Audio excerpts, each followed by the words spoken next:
नमस्कार साथियों, स्वागत है आपका आपके अपने YouTube channel Badaun study hub पर।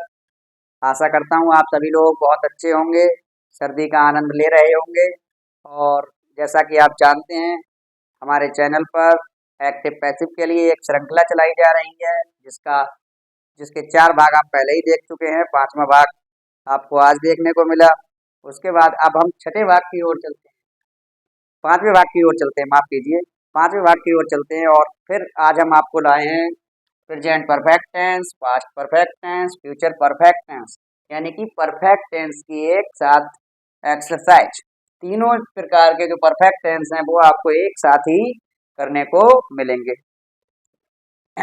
देखिए, सबसे पहला जो सेंटेंस है, you have broken the chair. Has have का यूज आप जानते हैं भली भांति कहाँ किया जाता है। हैज हैव के साथ वर्ब की थर्ड फॉर्म पहले से ही आती है और हैज हैव का प्रयोग परफेक्ट टेंस में किया जाता है। सभी को ये बात तो बहुत अच्छी तरह ज्ञात होगी। और देखिए, दूसरी बात कि जो सेंटेंस होते हैं एक्टिव से पैसिव वाले, जो हमारी जो श्रृंखला है वो एक्टिव पैसिव की श्रृंखला है। किसकी? एक्टिव पैसिव, यानी एक्टिव ट्रांसफॉर्म इनटू पैसिव। आप लोग भली भांति ये भी जानते हैं कि जो एक्टिव होता है उसमें सब्जेक्ट मेनली काम कर रहा होता है, लेकिन जब बात पैसिव बनता है तो ऑब्जेक्ट मेनली काम कर रहा होता है। जो सब एक्टिव सेंटेंस होता है उसमें सब्जेक्ट मुख्य होता है और जो पैसिव सेंटेंस होता है उसमें ऑब्जेक्ट मुख्य होता है। तो पहला सेंटेंस हम लेकर आए हैं, you have broken the chair. इसमें एक जो मुख्य बात है वो ये है कि पहले से ही वर्ब की थर्ड फॉर्म लिखी होगी। दूसरी बात ये है कि हैज हैव आपको पहले से ही लिखा मिलेगा, जैसे कि पास्ट का है तो हैड लिखा मिलेगा, फ्यूचर का है तो विल हैव शैल हैव लिखा मिलेगा।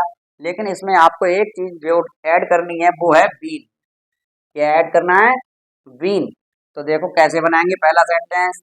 एक फॉर्मूला जो आपने पढ़ा पहले सीखा, subject verb object, object verb subject.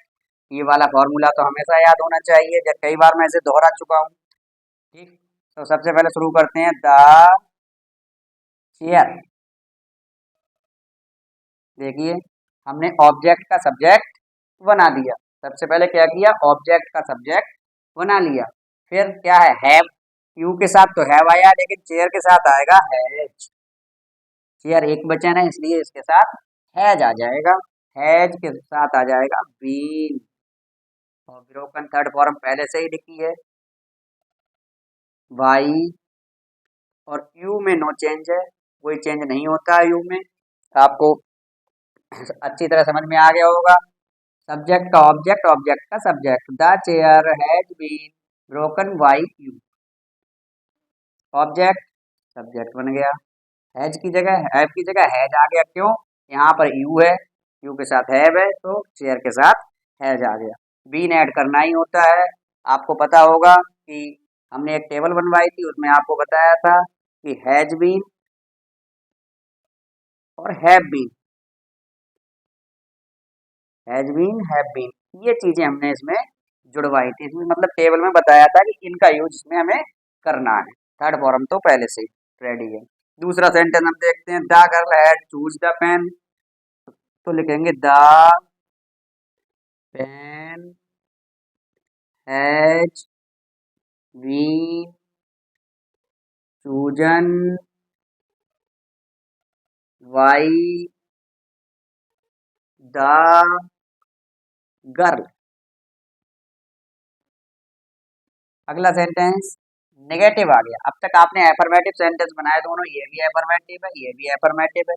वही एफर्मेटिव होता है, वही पॉजिटिव होता है। जो एफर्मेटिव सेंटेंस है उसको सकारात्मक कहते हैं और जो पॉजिटिव है उसको भी सकारात्मक ही कहते हैं। सी हैज नॉट फॉरबिडन मी। तो देखिए, मी के साथ, मी यहाँ पर ऑब्जेक्ट है, सब्जेक्ट बनाएंगे तो हो जाएगा आई। आई के साथ आएगा आपका हैव। क्या आएगा? हैव। आई के साथ हमेशा हैव आता है। नोट, नोट दिया सेंटेंस में नेगेटिव है तो नोट तो आना ही आना है। और विडन, और विडन, और विडन की स्पेलिंग पहले ये गलत हो गई है, VIDDEN। और विडन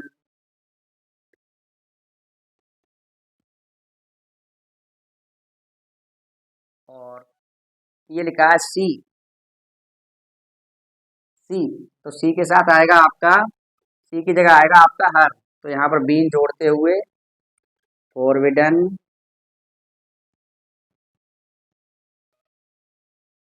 बाई हर, HER हर। अगला sentence, she has he learned the lesson, has he learned, पहले इसको एक बार फिर से समझ लीजिए सेंटेंस को, she has not forbidden me, she has not forbidden me, तो आपको क्या करना है इसमें, मी के लिए आई ले जाएंगे, आई के बाद उसमें हैव नॉट आएगा, बीन भी ऐड करना होगा क्योंकि नॉट लिखा है तो नॉट आएगा ही आएगा, फिर बीन ऐड करेंगे, फिर थर्ड फॉर्म लिखेंगे वर्ब की, और बाई हर, सी की जगह आ जाएगा आपका हर। अगला सेंटेंस देखते हैं, देखिए ये प्रश्नवाचक वाक्य आ गया आपका, कैसा वाक्य आ गया, प्रश्नवाचक, यानी कि इंग्लिश में कहते हैं इंटेरोगेटिव सेंटेंस, क्या कहते हैं, इंटेरोगेटिव सेंटेंस। तो देखो सबसे पहले लिखते हैं हैज, क्योंकि हेल्पिंग वर्ब से वाक्य शुरू हुआ है तो आपको हेल्पिंग वर्ब से ही वाक्य को शुरू करना पड़ेगा। द लेसन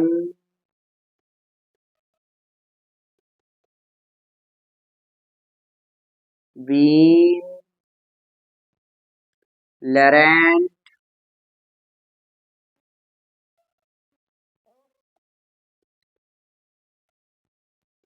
बाई, कौन याद कर रहा है, ही, तो ही की जगह आ जाएगा हिम, बाई हिम, और क्वेश्चन मार्क भी आ जाएगा।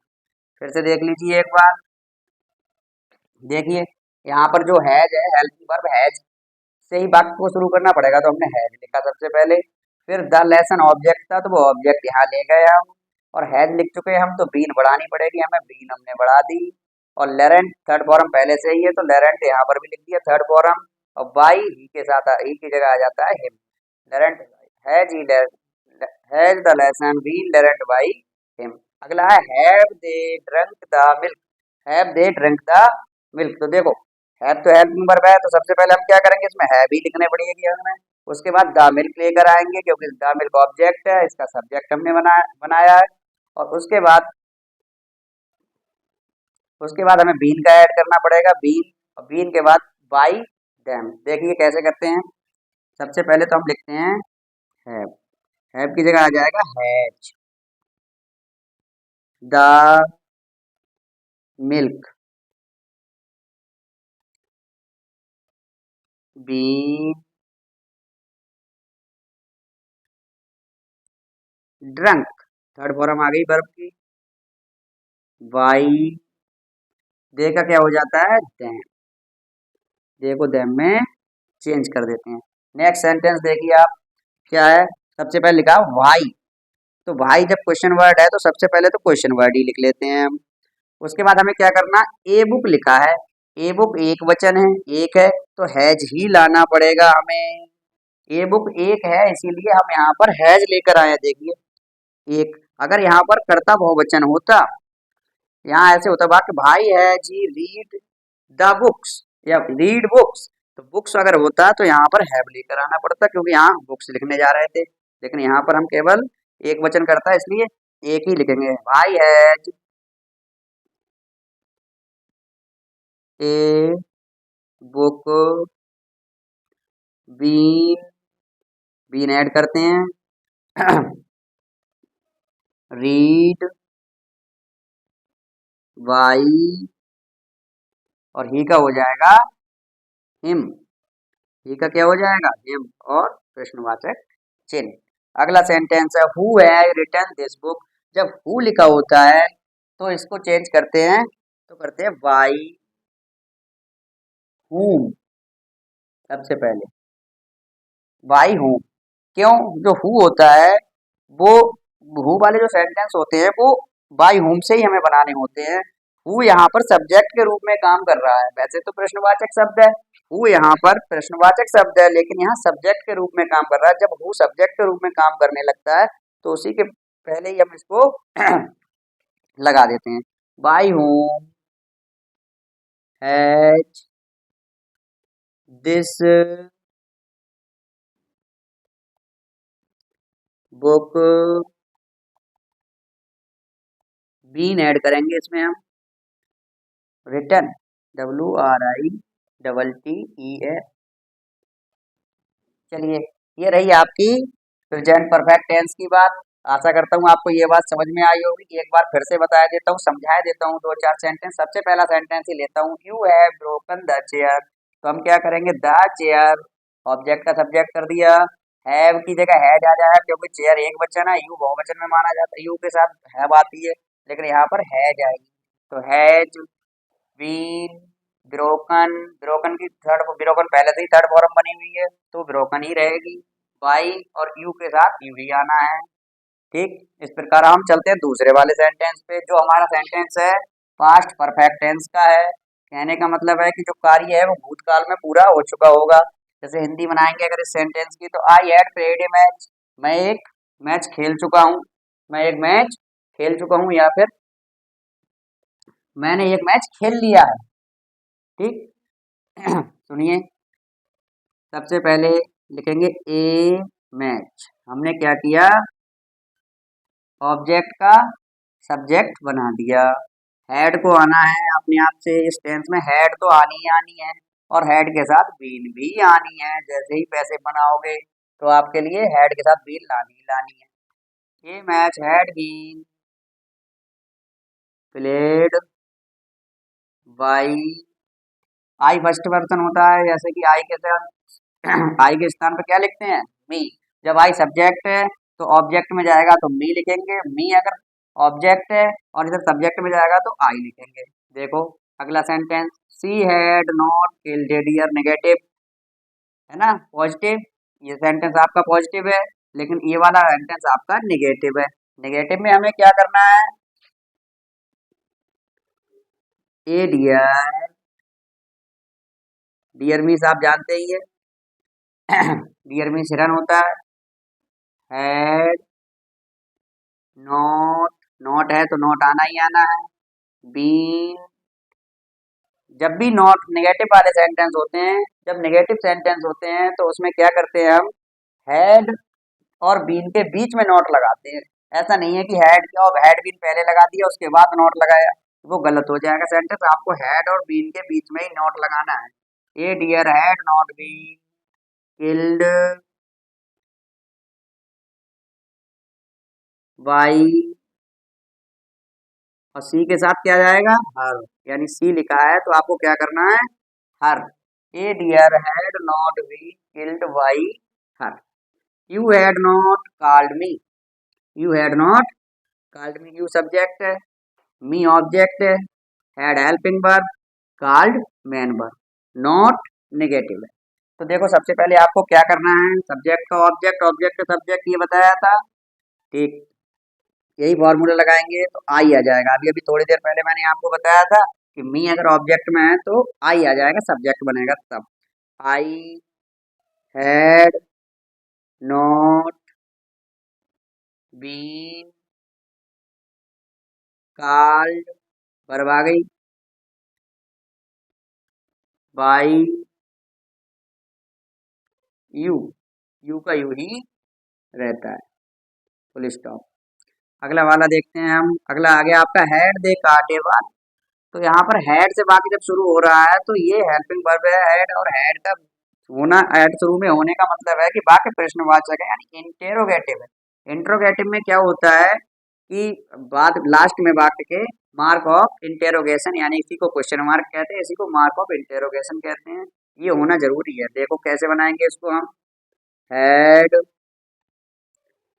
ए वाल बीन काट बाई, देखो क्या कर देते हैं, देखो चेंज कर देते हैं देम में, देम और क्वेश्चन मार्क। अगला क्वेश्चन, अगला जो आपका सेंटेंस है वो ये है, had Ramesh played a game. ये भी हेल्पिंग वर्ब से शुरू हो रहा है तो सबसे पहले हेल्पिंग वर्ब भी रखनी पड़ेगी हमें। Had a game been, been को तो ऐड करते ही करते हैं, बीन तो कंपलसरी है। प्रेजेंट पास्ट परफेक्ट हो चाहे प्रेजेंट परफेक्ट हो चाहे फ्यूचर परफेक्ट हो, बीन का यूज तो सब में करना है, पैसिव वॉइस में। Had a game been played by Ramesh.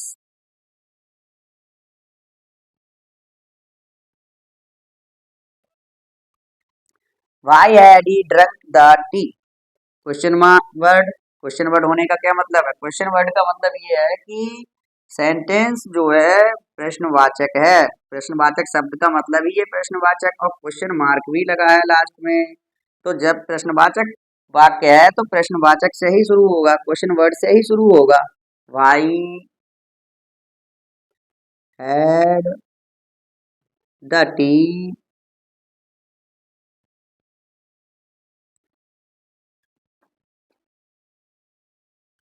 Been drunk by, कौन पी रहा चाय? ही पी रहा है तो बाई हिम, यहाँ क्या आ जाएगा? हिम, और यहाँ क्वेश्चन मार्क आपका लग जाएगा। अगला सेंटेंस देखिए, who had got a pen? तो हु वाला सेंटेंस अलग तरीके से बनता है। यहाँ पर हु जो है सब्जेक्ट के रूप में काम कर रहा है। वैसे तो ये प्रश्नवाचक शब्द है, लेकिन यहाँ पर ये सब्जेक्ट के रूप में काम कर रहा है। देखो कैसे, who had got a pen, एक पेन किसने खरीदा, किसके द्वारा एक पेन खरीदा गया, या एक पेन कौन खरीद चुका है। तो देखो सबसे पहले लिखते हैं by who,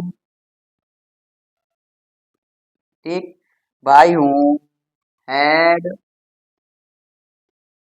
A pen be और bought, BOUGHT, bought. Bought means खरीदा, खरीदने की थर्ड फॉर्म, बाई की थर्ड फॉर्म बॉट है। ठीक है, फिर से एक बार सेंटेंस को मैं समझाए देता हूँ। I had played a match, I had played a match, यानी कि हैड का यूज किया जा रहा है तो पास्ट परफेक्ट है, पहले से ही लिखा हुआ पास्ट परफेक्ट है।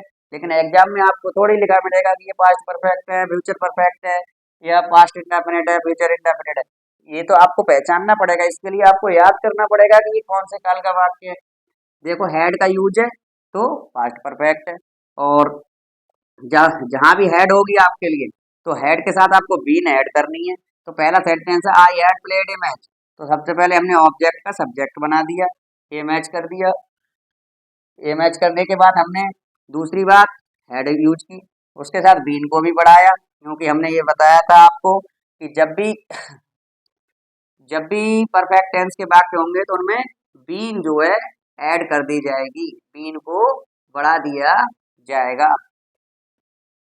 उसके बाद हमने बीन बढ़ाया, फिर वर्ब की थर्ड फॉर्म पहले से ही थी तो थर्ड फॉर्म ली, बाई और आई के स्थान पर मी लिखा। जब आई सब्जेक्टिव होता है तो मी ऑब्जेक्टिव हो जाता है। ठीक, उसके बाद हम लिख लेते हैं तीसरा sentence, you had not called me, negative है, साफ दिख रहा है नेगेटिव है, मी ऑब्जेक्ट है, आई सब्जेक्ट बना दिया, क्योंकि मैंने अभी बताया था आपको कि मी अगर होता है ऑब्जेक्ट में तो सब्जेक्ट बनाते हैं तो आई कर देते हैं। उसके बाद हैड नॉट, हेड तो हेड आना ही आना, नोट आना ही आना, बीन ऐड हो जाएगा इसमें, थर्ड फॉर्म आपकी आ ही गई, और बाई यू। ठीक, अब हम चलते हैं आपको इससे नेक्स्ट अगले वाले सेंटेंस पे, जिसका नाम है future perfect tense. Future perfect tense, तो देखो कैसे बनाएंगे इसको। He will have rung the bell, तो लिखेंगे द बेल, ऑब्जेक्ट लिख लिया सबसे पहले, विल हैव बीन, क्या आएगा, विल हैव के साथ बीन बढ़ जाएगा, rung by him, rung by him, the bell will have been rung by him, ई का हो जाएगा हिम। जैसा कि इसमें चेंज किया वैसे ही सेम इसमें चेंज किया, केवल टेंस बदला हुआ है। आपको विल हैव मिलेगा, अब तक यहाँ पे आपको हैव मिल रहा था, यहाँ मिल रहा था आपको हैज मिल रहा था, लेकिन यहाँ मिला आपको हैड, पास्ट परफेक्ट का तो हैड मिलेगा, लेकिन जैसे फ्यूचर परफेक्ट में आप आओगे तो विल हैव सेल हैव का यूज आपको मिलेगा। देखो विल हैव, विल लिखा है, इसमें ही विल लिखा है, यहाँ सेल लिखा है, विल सेल विल। ठीक, चलिए देखते हैं दूसरा सेंटेंस को, you will not have read a poem, तो लिखोगे आप ए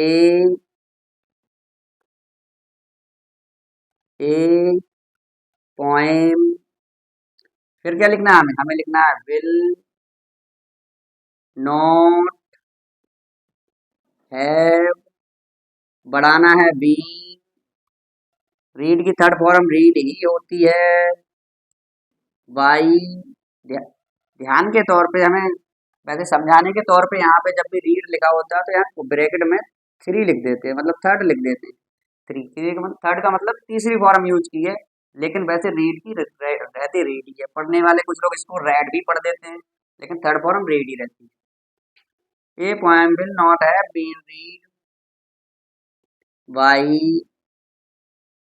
यू, यू का यू ही रहता है, यू में नो चेंज। अगला सेंटेंस हम देखते हैं, she will not have killed a cat, तो देखो ए कैट से शुरू करेंगे क्योंकि कैट ऑब्जेक्ट है, देखो ऑब्जेक्ट ही है, ए कैट विल नॉट हैव, बढ़ाना क्या है हमें, बीन, कैट के साथ तो विल आएगा ही, a cat will not have been killed by, और सी के साथ हर।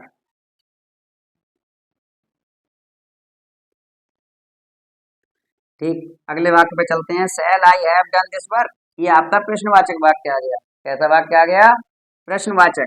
तो देखो सबसे पहले तो सेल लिखा है तो हमें सेल का ही यूज करना पड़ेगा, इसमें सेल का यूज इसलिए, सेल का नहीं तो हमें बिल का यूज करना पड़ेगा। देखो दिस वर्क है, दिस वर्क, दिस वर्क का मतलब यह कार्य के साथ अगर आई भी होता तो सेल आता, लेकिन यहाँ पे तो बिल आ जाएगा, तो हम लिखेंगे will this work have been done by, और आई के साथ क्या आता है, आई के साथ मी, जब आई लिखा होता है तो मी कर देते हैं, आई लिखा होगा तो उसको मी कर देंगे, समझे, फिर से ध्यान दो, सेल I have done this work, तो will this work have been, देखो सब्जेक्ट पहले लेते हैं उसके बाद हैव लिखते हैं, अगर बाई चांस इसमें नॉट लिखा होता तो लिखते will this work have not been, have been के बाद हैव के बाद तुरंत बाद नॉट लगा देते हैं, बीन डन बाय मी। अगला सेंटेंस देखिए, will they have played a match, तो लिखेंगे will a match have been played, play की थर्ड फॉर्म प्लेड की पहले ही लिखी हुई है, बाई, दे का क्या हो जाता है, डैम, दे का क्या कर देंगे हम, डैम, और लगा देंगे क्वेश्चन मार्क। अगला सेंटेंस आपका, how shell I have plucked a flower, तो लिखेंगे क्वेश्चन वर्ड वाला सेंटेंस आ गया आपका, कौन सा सेंटेंस आ गया, क्वेश्चन वर्ड वाला, ये तो आपके पॉजिटिव थे, ये आपका निगेटिव है, ये आपका निगेटिव है, ये आपका यस नो टाइप वाला यानी क्वेश्चन वर्ड वाला, क्वेश्चन इंट्रोगेटिव सेंटेंस है, क्वेश्चन पूछा इसमें यस नो टाइप क्वेश्चन वाला है, ये भी यस नो टाइप है, लेकिन ये क्वेश्चन वर्ड वाला है। दो तरीके के इंट्रोगेटिव सेंटेंस होते हैं, एक यस नो टाइप और दूसरा क्वेश्चन वर्ड वाला। तो हाउ, हाउ के साथ यहाँ सेल लिखा आई है यहाँ पर, लेकिन यहाँ जब ऑब्जेक्ट बनेगा तो फ्लावर सब्जेक्ट आ जाएगा, तो how will a flower have been plucked, plucked by, और आई की जगह आ जाएगा मी, और क्वेश्चन मार्क। लास्ट जो आपका बचा है वो स्पेशल हु का मतलब कौन, हु का मतलब कौन, who will have read a news, तो लिखेंगे हु बाई होम, इस सेंटेंस में हु जो है वो सब्जेक्ट के रूप में काम कर रहा है यहाँ पर, और ए न्यूज ऑब्जेक्ट के रूप में काम कर रहा है, लेकिन जब सेंटेंस का वो करेंगे ट्रांसलेशन, जब ट्रांसफॉर्मेशन करेंगे तो बाई होम से शुरू करेंगे।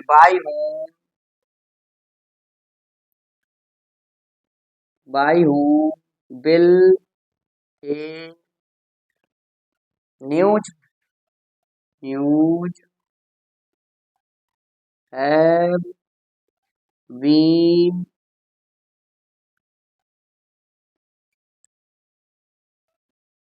और रीड की थर्ड फॉर्म रीड ही रहेगी। ठीक है, रीड की थर्ड फॉर्म रीड ही रहेगी। By who will have read a news, by who will a news have been read, read की थर्ड फॉर्म रीड ही रहती है। अब हम आगे एक बार फिर से कुछ सेंटेंस को मैं इसमें रिवाइज करा देता हूँ। He will have rung the bell, he will have rung the bell.